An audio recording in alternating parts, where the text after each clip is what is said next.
আমার গ্রাম আমার শান্তির জায়গা, সেরকম আমার প্রিয় ভাই বোনেরাও গ্রামকে অনেক বেশি ভালোবাসেন। আর দূর থেকে ভালোবেসে যারা আমার বানানো বা আমার তৈরি খাঁটি খেজুর গুড় নিচ্ছেন, তাদের জন্যই আমি কিন্তু প্রতিনিয়ত বানিয়ে যাচ্ছি আমার নিজে হাতে তৈরি করা খাঁটি খেজুর গুড়। খুব ভোরবেলা উঠে সেই খেজুর গুড়গুলো তৈরি করে আবারও প্যাকেটিং করে পৌঁছে দিচ্ছি কুরিয়ার মাধ্যমে প্রতিটি জেলায় জেলায় আমার প্রিয় ভাই বোনদের কাছে। আসসালামু আলাইকুম আমার প্রিয় ভাই ও বোনেরা, সকলে কেমন আছেন? আমি নাটোর জেলার একটি ছোট্ট গ্রামের সাধারণ মেয়ে, আপনাদের সুমি আপু। আমার গ্রামটা কিন্তু একদমই সাধারণ, তবে গ্রামের যে খাঁটি জিনিসগুলো সেইগুলো হচ্ছে অসাধারণ। গ্রামের মানুষগুলো কিন্তু অনেক বেশি পরিশ্রমী, সারাদিনই পরিশ্রম করে বলতে পারেন। শীতের দিন মানে হচ্ছে একদম খাঁটি খেজুর গুড়, আর এই তো গাছ থেকে পড়তেছে এক ফোঁটা এক ফোঁটা করে সেই রস। সারা রাত ধরে এই রসগুলো যখন হাঁড়িতে পড়ে, হাঁড়িটা কিন্তু প্রায় ভরে যায়। সকালবেলা নামিয়ে আনে সেই রসগুলো গাছিরা। নিজেদের গাছের খেজুর রস থেকে তৈরি হচ্ছে আমাদের নিজেদের খাঁটি খেজুর গুড়। সেই খাঁটি খেজুর গুঁড়ো আমি নিজে হাতেই তৈরি করতেছি আমার প্রিয় ভাই বোনদের জন্য। আমার ছোট হাসান বাবাটাকে নিয়ে আমি অনেক বেশি পরিশ্রম করি বা কষ্ট করি বলতে পারেন, কারণ খেজুর রস থেকে তৈরি হয় অনেকটা জাল করার পরে এই তো খাঁটি খেজুর গুড়। তারপরেও আমি সব সময় চাই আমার প্রিয় ভাই বোনেরা যেন খাঁটি জিনিসটাই পায়। আমার ভিডিও দেখে বা আমাকে যারা সব সময় দেখে অনেক বেশি ভালোবাসে, তারাই অর্ডার করতেছে আমার এই গুড়গুলো নেওয়ার জন্য। শুধু যে আমার প্রিয় ভাই বোনেরা ভালোবাসেন তা কিন্তু নয়, আমার অনেক আঙ্কেল ও আন্টিরা আছেন, তারাও আমাকে অনেক বেশি ভালোবাসে।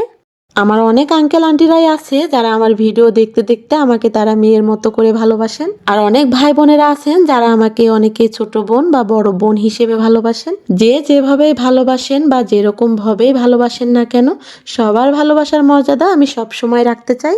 এর আগের ভিডিওতেও আমার নিজের হাতে খাঁটি খেজুর গুড় তৈরি করা কিন্তু শেয়ার করেছি আপনাদের মাঝে। আজকে আবারও আমার প্রিয় ভাই বোনদের সঙ্গে একটু একটু শেয়ার করলাম।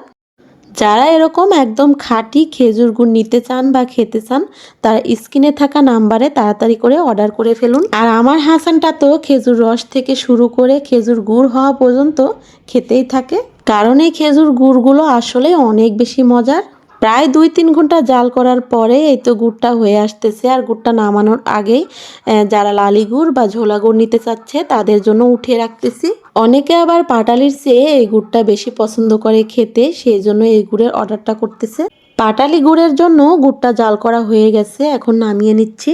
এই খেজুর গুড় বানানো আসলে একার পক্ষে সম্ভব নয়, একা একা অনেকটাই কষ্ট হয়ে যায়, সেই জন্য কেউ না কেউ আমার সঙ্গে থাকে কাজের জন্য। খেজুর রসটাকে প্রায় 3 ঘন্টার বেশি জাল করার পরে খেজুর গুড়ে পরিণত হয়েছে। খাঁটি গুড়ের কালার, স্বাদে, গন্ধে এটা কিন্তু একদম অতুলনীয়। চুলার উপরে যখন খেজুর গুড়টা হয়ে আসে, তখন এক পাড়া থেকে আরেক পাড়ার মানুষের নাকে নাকে পৌঁছে যায় সেই ঘ্রাণটা। এখানে গুড়ের বীজ তৈরি করা হচ্ছে, আর গুড়ের বীজ তৈরি না হলে কিন্তু গুড়টাও জমবে না বা ভালো হবে না। এই বীজটা এরকমভাবে বানিয়ে তারপরে আবার গুড়ের সঙ্গে মেশানো হয়, এতে গুড়টাও ভালো হয়। আর এই বীজটা খেতে কিন্তু অনেক বেশি ভালো লাগে। আমার এই তৈরি করা গুড়ের চাহিদা কিন্তু প্রতিটা জেলার মানুষের। যারা গুড়টা খাচ্ছে তারাই বুঝতেছে যে গুড়টা আসলে কতটা বেশি মজার। এখনকার এই যুগে টাকা দিয়েও কিন্তু মানুষ ভালো জিনিস বা খাঁটি জিনিস খেতে পায় না, তবে আমি সব সময় চাই আমার প্রিয় ভাই বোনদেরকে খাঁটি জিনিসটাই খাওয়াতে। চুলা থেকে গুড়টা নামানোর পরেও অনেকটা প্রসেসিং করা লাগে, তারপরে গুড়টা ঢালা লাগে এরকম খুঁড়িতে ঢালার পরে অনেকটা সময় ধরে রেখে দেওয়া লাগে শক্ত হওয়ার জন্য। এদিকে আমার হাসান বাবাটা কতটা খুশি, ঘরের মধ্যেই তো অনেকটা আনন্দ করতেছিল, টিভি দেখতেছিল। তবে আমি অনেকটা কাজের মধ্যে আছি, ব্যস্ততার মধ্যে আছি বলতে পারেন।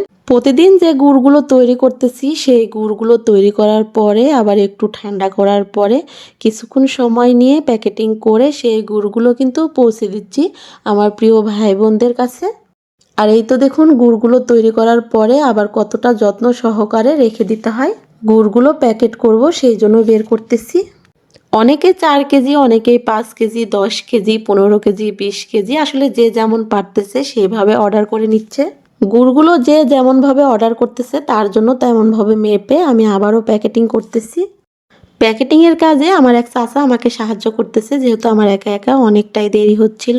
এখন বিকেল বেলা খুব তাড়াহুড়া করে এই তো প্যাকেটগুলা করতেছি। আমার 2 দিনের তৈরি করা গুড়গুলো আজকে প্যাকেট করতেছি। যেহেতু অনেকেই অর্ডার করে, আসলে একদিনের গুড়ে অর্ডারটা কমপ্লিট হয় না। অনেকটা যত্ন সহকারে বলতে পারেন এই গুড়গুলো আমি প্যাকেট করতেছি। এই গুড়গুলো যেহেতু কুরিয়ার মাধ্যমে যাবে, সেই জন্য অনেকটা ভালো করে প্যাকেট করা হচ্ছে। আমার প্রিয় ভাই বোনেরা যারা আমার ভিডিওটি দেখতেছেন, তারা তো দেখতেই পাচ্ছেন কিভাবে কি যত্ন সহকারে গুড়গুলো প্যাকেট করতেছি। তবে আমার সঙ্গে সঙ্গে কিন্তু হাসানও অনেক বেশি কষ্ট করেছে, এই তো বসে আছে ভালো ছেলের মতো দেখতেছে যে কিভাবে গুড়গুলো প্যাকেট করা হচ্ছে। আমার চেয়ে আমার হাসানকে কিন্তু আপনারা বেশি ভালোবাসেন। আর এই তো আপনাদের অর্ডার করা গুড়গুলো নিয়ে আমি রেডি হয়ে গেছি। অনেকটা তাড়াহুড়া করে প্যাকেট করে এই তো খাওয়া দাওয়া করে রেডি হয়েছি। এখন বিকেলবেলা হাসানটাকে বাড়িতে রেখে যাচ্ছি, যেহেতু এখন শীতের দিন। আসলে ভ্যান গাড়িতে অনেক বেশি শীত লাগবে, আর আস্তে আস্তে আমার সন্ধ্যা হয়ে যাবে। অনেক পরিশ্রম ভালোবাসা দিয়ে তৈরি করেছি নিজের হাতে খাঁটি খেজুর গুড়। এখন কুরিয়ার মাধ্যমেই পৌঁছে যাবে আমার প্রিয় ভাই বোনদের কাছে।